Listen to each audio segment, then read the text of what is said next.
Hi guys, this is Genevieve here playing the latest Gauntlet of Cunning vs. Swift.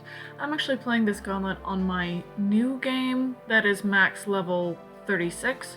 So these dragons are generally more accessible for a lower level. Some of these you have to grind to get, but they are all accessible. I mean, I'm not above level 36 yet, so you guys can do this too. Most of you within a lower level. So I pick Stormcutter because Stormcutter heals with his ultimate. I pick Hideous Zippleback because he has an attack on everyone ultimate, and then Fanghook because Fanghook's ultimate is pretty beastly. So the important thing to keep in mind with a Cunning versus Swift gauntlet is to just keep using that 2-bar move.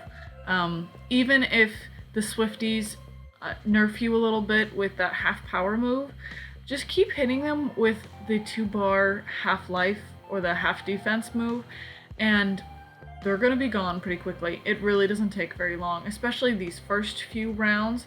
These guys just go very quickly just spamming the 2-bar move. And that's pretty much how you get through Cunning versus Swift gauntlets, is you use an all Cunning team and continue to use the 2-bar move. I don't think there's a Cunning dragon that doesn't have that same two bar move, so just use them. It doesn't really matter which Cunning dragons you use, just fill up your team with 3 Cunning dragons, spam the 2-bar move, and you should be good for the entire gauntlet. However, they do throw a few Cunning opponents in. I forget which nodules they were in, maybe 3 and 4, not 1 and 2. You're safe in 1 and 2, maybe, I might be wrong. No, I see one coming up for the second nodule. That's not fair.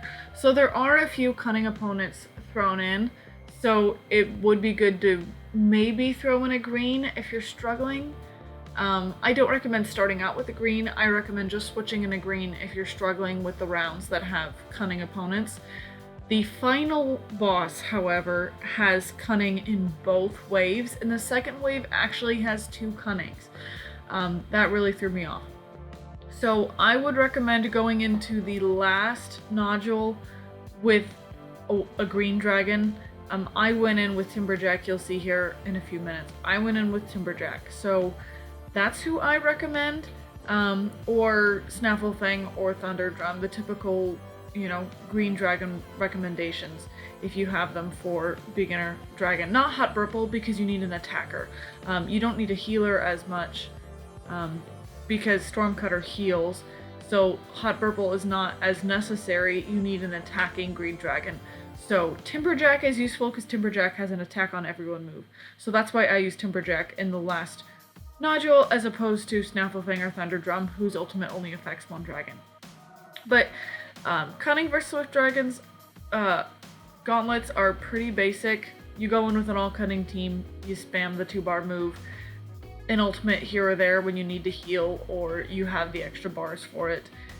Use them cleverly. I will say one thing, if you pay attention you'll notice I do this, is when you're wanting to time Stormcutter's ultimate, this is something important to keep in mind with using power bars, is that if I have 3 bars in a given turn for Stormcutter, if I use 2, by the next time Stormcutter comes around, I'll have 4. So sometimes you can kind of time it like that for you need to heal, but you don't want to waste power bars by having them sit there full. If Stormcutter's at 3, you can use 2, you'll have 4 by the next time you get around. That's all I have for today. I'll see you next time. Thanks for watching. Bye guys.